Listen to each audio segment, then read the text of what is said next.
भारत का स्वधर्म श्रृंखला की चौथी और अंतिम कड़ी। आज भारत के स्वधर्म पर सबसे घातक हमला है। आज जो कुछ देश में हो रहा है उसे भारत के स्वधर्म पर हमला कैसे कहा जा सकता है। इस लेख की पिछली 3 कड़ियों में हमने यह देखा कि आज की परिस्थिति के मूल्यांकन की कसौटी कोई एक किताब या विचारधारा या किसी व्यक्ति के विचार नहीं हो सकते। भारत का स्वधर्म ही आज देश के हालात को समझने की कसौटी हो सकता है।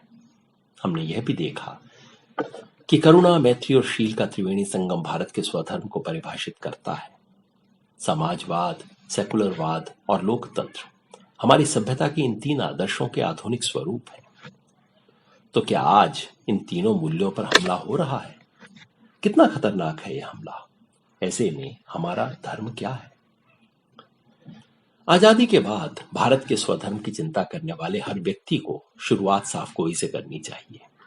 सच यह है कि पिछले 75 वर्षों में इस देश में भारत के स्वधर्म के साथ कभी भी न्याय नहीं हुआ।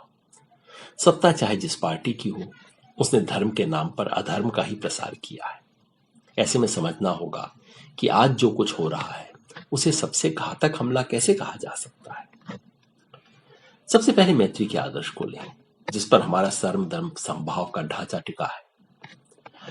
विभाजन की विभीषिका से पैदा हुए इस देश के लिए अगर कोई सबसे बड़ी चुनौती रही है तो वह सांप्रदायिक सद्भाव, खासतौर पर हिंदू मुस्लिम एकता को बनाए रखने की है। पिछले 75 वर्ष में इस आदर्श पर बार बार कुठाराघात हुआ। हिंदू मुस्लिम एकता को चुनौती देने वाली तमाम घटनाओं और दंगों के अलावा ऐसी बड़ी वारदातें भी हुई जिनमें पुलिस प्रशासन और नेता एक तरफा भूमिका में खड़े हुए। चाहे 1984 में सिखों का नरसंहार हो, या फिर नेल्ली, मलियाना या गुजरात का कत्लेआम हो, या फिर कश्मीरी पंडितों का मजबूर पलायन, यह सब भारत के स्वधर्म पर हुए हमले थे। लेकिन पिछले कुछ वर्षों में मैत्री के आदर्श और सर्वधर्म समभाव के संवैधानिक मूल्य पर जैसा हमला हुआ है वह अभूतपूर्व है। पहली बार नागरिकता कानून में संशोधन कर धर्म के आधार पर 2 दर्जे की नागरिकता बनाई गई है। पहली बार सार्वजनिक मंच से धर्म के नाम पर नरसंहार का आह्वान किया जा रहा है। सड़कों पर पहचान कर लिंचिंग हो रही है। धार्मिक भेदभाव को अपवाद की जगह सामान्य नियम बनाया गया है। सत्ता के शीर्ष से खुल्लम खुल्ला अल्पसंख्यक समुदाय के खिलाफ जनमत को भड़काया जा रहा है। पहली बार सभी धर्मों को बराबर स्थान देने की बजाय एक समुदाय के बोलबाले वाले सिद्धांत को प्रतिष्ठित किया जा रहा है। घर में आग लगा के वोट की रोटी सेकने की देशद्रोही राजनीति का बोलबाला है। करुणा का आदर्श लोक कल्याण, अंत्योदय और समाजवाद के विचार के मूल में है। बेशक आजाद भारत में इस आदर्श की भी अवहेलना हुई है। 75 वर्ष के बाद भी गरीबी, भुखमरी और कुपोषण का होना समता के आदर्श पर धब्बा है। लेकिन यहां भी पिछले 8 साल में अभूतपूर्व गिरावट आई है। हाल ही में सार्वजनिक हुए आंकड़ों से पता चलता है कि दशकों तक कुपोषण और भुखमरी में हुई गिरावट के बाद पहली बार इसका अनुपात बढ़ा है। बेरोजगारी ने रिकॉर्ड बना दिया है। एक झटके में 5 करोड़ लोग गरीबी की नेखा के नीचे धकेल दिए गए हैं। लॉकडाउन के बाद 2 बरस में देश के 97% परिवारों की आमदनी घटी।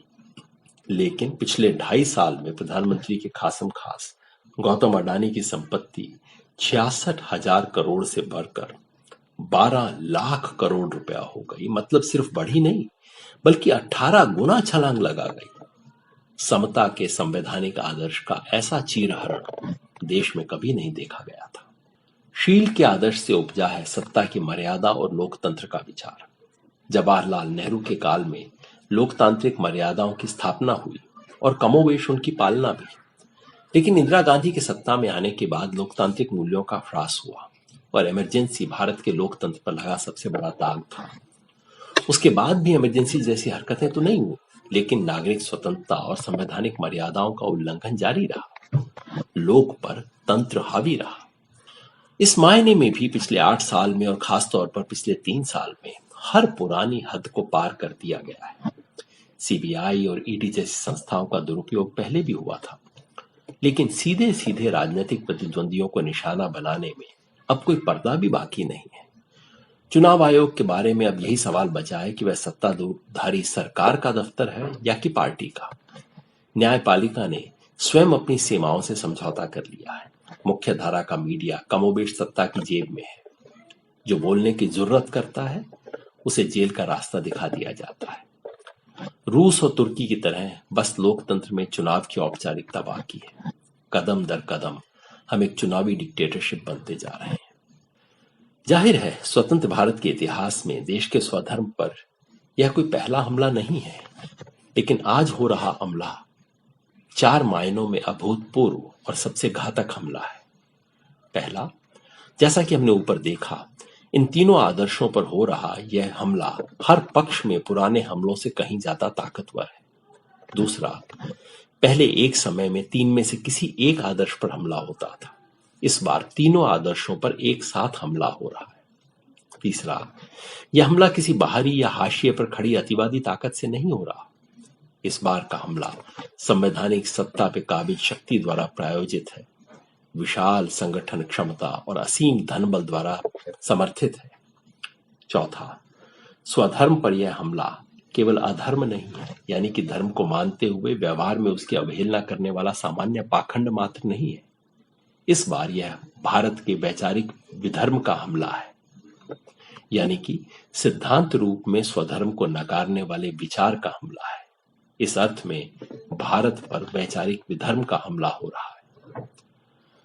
आज भारतीय सभ्यता की गौरवमयी विरासत, भारतीय स्वतंत्रता संग्राम के इतिहास और भारतीय संविधान के आदर्शों में आस्था रखने वाले हर भारतीय का एक ही धर्म हो सकता है, तन, मन और धन, और जरूरत हो तो अपने प्राण से भी भारत के स्वधर्म की रक्षा करें।